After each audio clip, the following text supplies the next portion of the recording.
Hello guys, welcome to Upendra math में आपका स्वागत है। मैं शिवशरण लेकर आया हूँ जनरल साइंस। आज हम पढ़ेंगे जनरल साइंस का पार्ट 4। यह आपका आरआरबी ग्रुप डी, एनटीपीसी तथा सीजीएल या इसके अलावा किसी भी एग्ज़ाम की तैयारी करते हो जिसमें जनरल साइंस आता हो, सभी के लिए उपयोगी होगा। तो हमारा टॉपिक है हमारे आसपास के पदार्थ। इसमें हम समान विज्ञान को पढ़ेंगे नहीं, समझेंगे। ठीक है, तो आइए हम चलते हैं अपने टॉपिक की ओर और समझते हैं किस प्रकार से जनरल साइंस पूछा जाता है। ठीक है, अगर हमारा वीडियो आपको पसंद आए तो वीडियो को लाइक, शेयर तथा सब्सक्राइब करके बेल आइकन को दबा ले और साथ ही साथ अपने यार दोस्तों को भी शेयर कर दे ताकि वो भी इस वीडियो का लाभ ले सके। ठीक है, और इसके अलावा किसी प्रकार से कोई दिक्कत है तो वीडियो के लास्ट में कमेंट करके हमें बता दीजिए ताकि उसको हम सुधार कर पाएँ। आइए हम चलते हैं अपने टॉपिक की ओर और समझते हैं।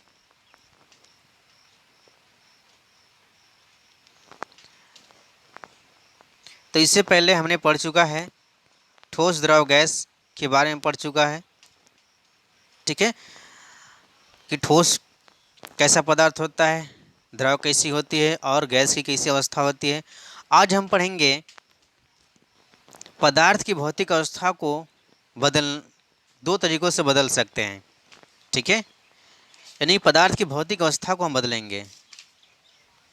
ठीक है, उसके बारे में हम पढ़ेंगे आज। जैसा कि आप देख रहे हैं कि पदार्थ की भौतिक अवस्था को हम दो तरीक़ों से बदल सकते हैं। ठीक है, पहला है तापमान में बदलाव करके, दूसरा है दबाव में बदलाव करके। ठीक है, हम तापमान को ही बदलकर उसकी भौतिक अवस्था को बदल सकते हैं। ठीक है, आप कहेंगे सर तापमान को बदल कर सकते हैं, हम कहेंगे हाँ। तो आप कहेंगे कैसे, हम बता दें तापमान में कैसे बदल कर सकते हैं। जैसे कि अगर आपको पता होगा कि जब बर्फ़ होता है, एक बर्फ़ का टुकड़ा लीजिए, तो बर्फ़ का टुकड़ा कैसा होता है, ठोस होता है। ठीक है, लेकिन जैसे हम इसके तापमान को चेंज करेंगे यानी कि गर्म करेंगे, तो गर्म करेंगे बर्फ़ का टुकड़ा क्या हो जाएगा, जल में परिवर्तित हो जाएगा। किस में हो जाएगा, जल में हो जाएगा। ठीक है, तो आपको पता चला ना कि हम तापमान को परिवर्तित करके हम पदार्थ की अवस्था को बदल सकते हैं। अब जब जल हो गया, ठीक है, तो जल को हम क्या करेंगे, ठंडा करेंगे। और जब जल को ठंडा करेंगे तो पुनः क्या हो जाएगा, पुनः यह बर्फ बन जाएगा। ठीक है, तो हम पदार्थ की अवस्था को हम दबाव ताप को चेंज करके बदल सकते हैं। ठीक है, आप बोले सर ठीक है, सर आपने बोला कि दबाव दबाव डालकर कर सकते हैं, यह कैसे हो सकता है। तो सर हम आपको बता देते हैं कि दबाव डालकर भी कर सकते हैं। ठीक है, आपने सर देखा होगा कि आपके घर में जहाँ पे रसोइयाँ हैं वहाँ पे एक सिलेंडर होता है। ठीक, आप कहेंगे हाँ सर होता है।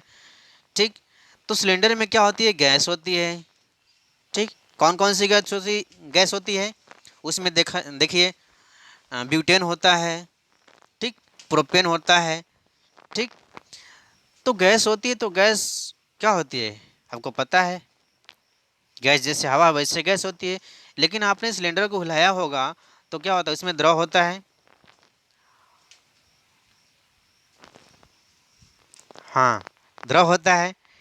तो देखिए जब हम सिलेंडर में गैस को भरते हैं तो जब उसको संपीड़ित करके भरेंगे तो क्या होगा, गैस आपका द्रव अवस्था में बदल जाएगा।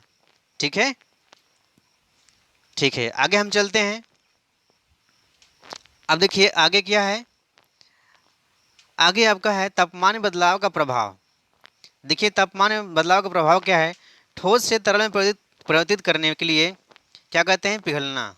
ठीक है, यानी वह प्रक्रिया जिससे कि ठोस पदार्थ गर्म होने पर क्या होता है, तरल में बदल जाता है, उसे हम पिघलना कहते हैं।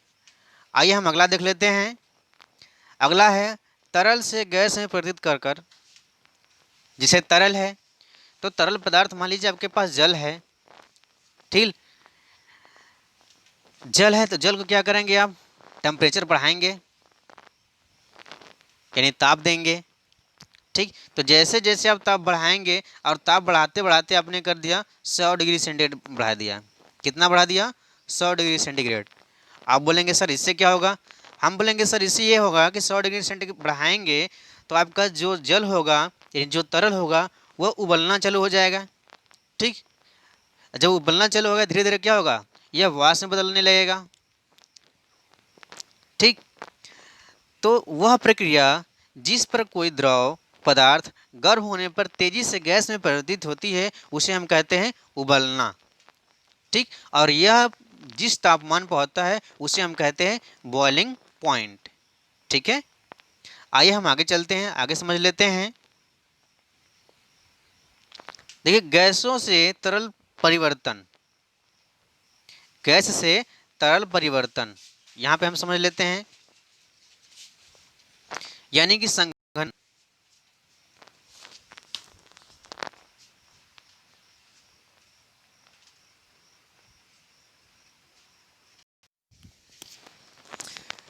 तो देखते हैं गैस से तरल में परिवर्तन जिसे हम कहते हैं संघनन। तो देखिए संघनन क्या होता है। इस प्रक्रिया में गैस द्रव अवस्था में परिवर्तित हो जाता है। यानी संघनन एक ऐसी प्रक्रिया है जिससे क्या होता है कि द्रव, जो आपका गैस है वह द्रव में परिवर्तित हो जाता है। यही कारण है कि जो बादल होता है फिर पानी में परिवर्तित हो जाता है। संघनन में क्या होता है, जो आपके गैस के कण होंगे, अब जैसे जैसे क्या होगा वहाँ का तापमान ठंडा होगा तो जो गैस के कण होंगे धीरे धीरे क्या होंगे, पास पास होंगे, और पास पास होंगे तो आपस में मिल जाएंगे, जिससे क्या हो जाएगा, यह गैस तरल में परिवर्तित हो जाएगा। यानी ठंडा करके गैस को तरल में बदलने की प्रक्रिया को हम संघनन कहते हैं। आइए हम अगला देख लेते हैं, तरल से ठोस परिवर्तन। तरल से ठोस परिवर्तन जिसे हम कहते हैं हिमीकरण। ठीक, इसे हम कहते हैं हिमीकरण। देखिए यह प्रक्रिया कैसी होती है।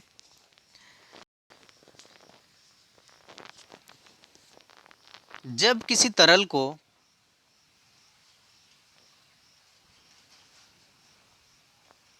जैसे आपके पास जल है, जल को आपने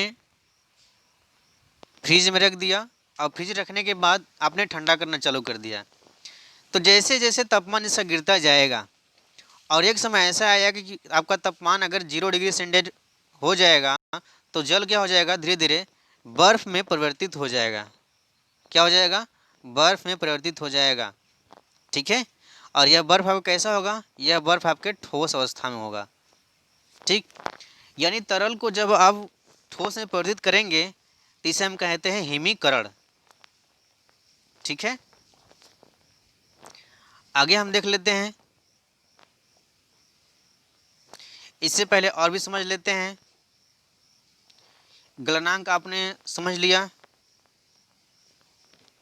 वाष्पीकरण समझ लीजिए। देखिए वाष्पीकरण क्या होता है।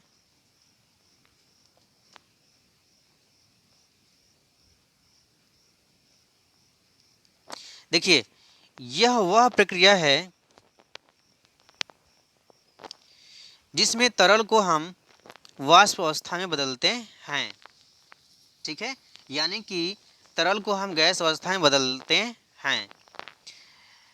देखिए इस प्रक्रिया में गर्म करने पर द्रव तीव्रता से क्या होता है, गैस अवस्था में परिवर्तित हो जाता है।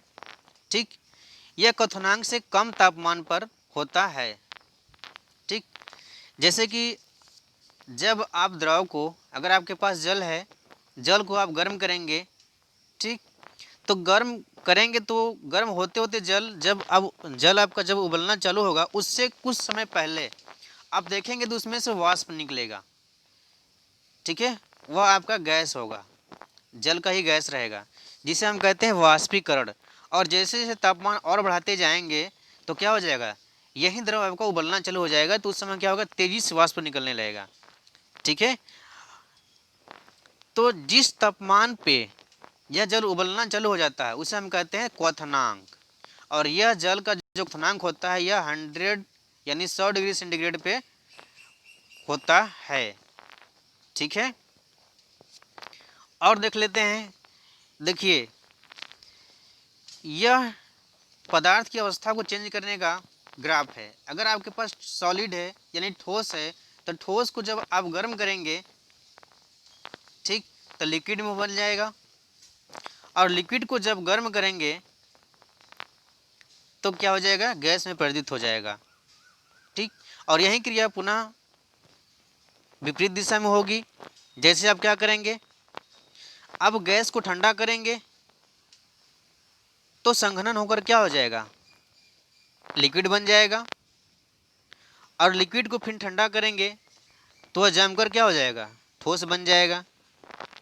ठीक, आशा करता हूँ कि आपको वीडियो समझ में आ रहा होगा। अगर वीडियो समझ में आ रहा है तो वीडियो को लाइक, शेयर तथा सब्सक्राइब करके बेल आइकन को दबा लें और अपने दोस्तों को भी शेयर कर दें। आइए हम आगे चलते हैं। अब हम समझते हैं गुप्त ऊष्मा। देखिए गुप्त ऊष्मा क्या होती है, इसको हम समझ लेते हैं। जैसे आपने जल लिया, एक बीकर में क्या किया, जल लिया। जल को आपने क्या किया, ऊष्मा दिया। ऊष्मा दिया, इसका टेम्परेचर बढ़ने लगा धीरे धीरे। मान लीजिए 10 डिग्री सेंटीग्रेड था या 20 डिग्री सेंटीग्रेड था। ठीक, 20 डिग्री सेंटीग्रेड से यह बढ़ने लगा धीरे धीरे धीरे धीरे। क्या हो गया, अब इसका तापमान 100 डिग्री सेंटीग्रेड हो गया। यानी 100 डिग्री सेंटीग्रेड हो गया तो क्या हो गया, यह उबलना चालू हो गया। अब उसके बाद हमने और ऊष्मा दिया, और ऊष्मा देंगे तो इसका जो टेम्परेचर होगा 100 डिग्री सेंटीग्रेड नहीं से ज़्यादा नहीं हो पाएगा। ठीक है, हमने ऊष्मा और दिया लेकिन इसका टेम्परेचर 100 डिग्री सेंटीग्रेड से अधिक नहीं हुआ। क्यों, क्योंकि जो इसकी ऊर्जा होगी यह जल को उबलने में लगेगी। ठीक, यानी इसका जो वाष्प होगा, वाष्प का टेम्परेचर भी 100 डिग्री सेंटीग्रेड ही रहेगा। ठीक, तो यह जो ऊर्जा, यह जो ऊष्मा खर्च हो रही है, इसी को हम कहते हैं गुप्त ऊष्मा। ठीक है, यह क्या हो रहा है, यह जल को वाष्प बनाने में खर्च हो रहा है। ठीक है, इसीलिए क्या होता है कि आप गर्म जल की अपेक्षा वाष्प से अधिक तेजी से जल जाते हैं। यानी कि जितना तेजी से आप गर्म जल से नहीं जलेंगे, उससे ज़्यादा वाष्प से जल जाएंगे। ठीक है, देख लीजिए क्या दिया है, किसी पदार्थ की अवस्था को बदलने के लिए जिस ऊष्मा की ऊर्जा की आपूर्ति करनी होती है उसे हम गुप्त ऊष्मा कहते हैं। यानी गुप्त ऊष्मा एक प्रकार से अवस्था को प्रभावित करता है। कहने का मतलब आपका जल था जो द्रव अवस्था में है, और द्रव से क्या हो जाएगा, गैस में बदलेगा, यानी उबलेगा तो गैस में बदल जाएगा। तो यह क्या हो रहा है, सिर्फ अवस्था परिवर्तित हो रहा है। उसकी जो ऊष्मा लग रही है उसके अवस्था परिवर्तित करने में लग रही है, इसी को हम कहते हैं गुप्त ऊष्मा। यह दो प्रकार की होती है, एक होती है गलन की गुप्त ऊष्मा, एक होती है वाष्पन गुप्त ऊष्मा। तो हम गलन की गुप्त ऊष्मा समझ लेते हैं। आइए देखते हैं। जैसे हमारे पास एक बर्फ है, बर्फ का टुकड़ा है। बर्फ का टुकड़ा है तो बर्फ 0 डिग्री सेंटीग्रेड पे क्या होता है, जमता है। ठीक, और 0 डिग्री सेंटीग्रेड पे और नीचे जाएंगे तो भी क्या हो रहेगा, बर्फ ही रहेगा। अब हम क्या करेंगे, इसको हम मान लीजिए यह बर्फ का टुकड़ा आपका 4 डिग्री सेंटीग्रेड पे है, -4 डिग्री सेंटीग्रेड पे। अब हमने क्या किया, ऊष्मा दिया। ऊष्मा दिया, इसका क्या किया, तापमान को 0 डिग्री सेंटीग्रेड कर दिया। ठीक, और हमने ऊष्मा दिया थोड़ा सा, तो यह ऊष्मा जो आपका खर्च होगा इस बर्फ को द्रव में बदलने लगेगा। किसमें बदलेगा, द्रव में। ठीक, और द्रव का जो तापमान रहेगा वह 0 डिग्री सेंटीग्रेड ही रहेगा, इसका तापमान आपका बढ़ेगा नहीं। क्यों, क्योंकि जो हम ऊष्मा दे रहे हैं, जो ऊर्जा दे रहे हैं, वह बर्फ को द्रव में बदलने में खर्च हो रहा है। ठीक है, इसे हम कहते हैं गलन की गुप्त ऊष्मा। ठीक है, तो बर्फ के गलन की गुप्त ऊष्मा जो आपकी होती है,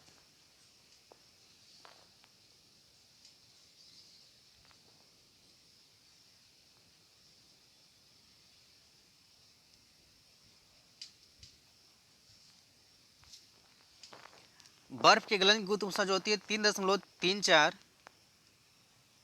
गुणे 10 के पावर 5 जूल प्रति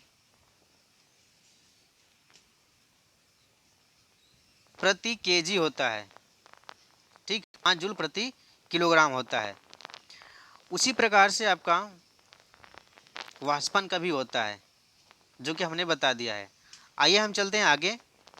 आगे हमारा यह है ऊर्ध्वपातन, जिसे हम सब्लिमेशन कहते हैं। यह ऐसी अवस्था है जिसमें कि हम क्या करेंगे, यह एक ऐसी अवस्था है जैसे आपके पास कोई पदार्थ है, ठीक है, सॉलिड पदार्थ है, आपने इसको हीट दिया, तो हीट दिया तो यह द्रव में चेंज नहीं होगा, यह द्रव में चेंज नहीं होगा, यह डायरेक्ट क्या हो जाएगा, यह डायरेक्ट गैस में परिवर्तित हो जाएगा। ठीक, गैस में परिवर्तित हो जाएगा, यानी कि वह प्रक्रिया जिसमें ठोस डायरेक्ट गैस में परिवर्तित हो जाता है उसे हम कहते हैं ऊर्ध्वपातन।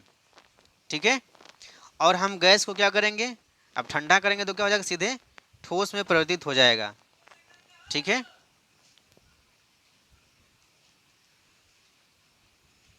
देख लेते हैं।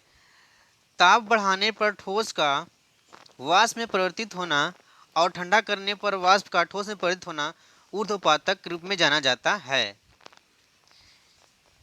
यह देखिए, जैसे आपके पास कपूर होता है, कपूर को जब आप गर्म करेंगे तो यह पिघलेगा नहीं, डायरेक्ट आपका गैस में परिवर्तित हो जाएगा। ठीक है, उसी प्रकार से आपका होता है फिनाइल्फ्थीलीन की गोली भी होती है। ठीक है, आइए हम आगे चलते हैं।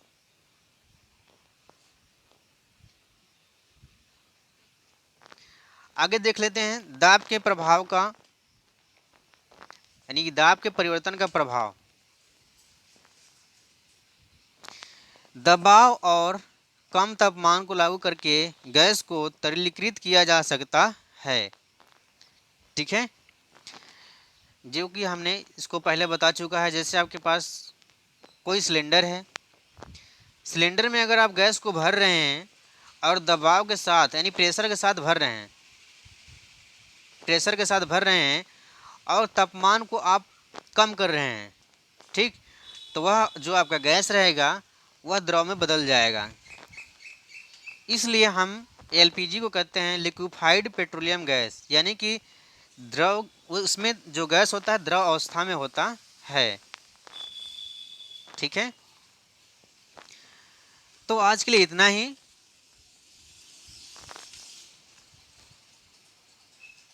अगर हमारे द्वारा डाला गया वीडियो पसंद है तो वीडियो को लाइक, शेयर तथा सब्सक्राइब कर दें तथा अपने दोस्तों को शेयर कर दें। धन्यवाद।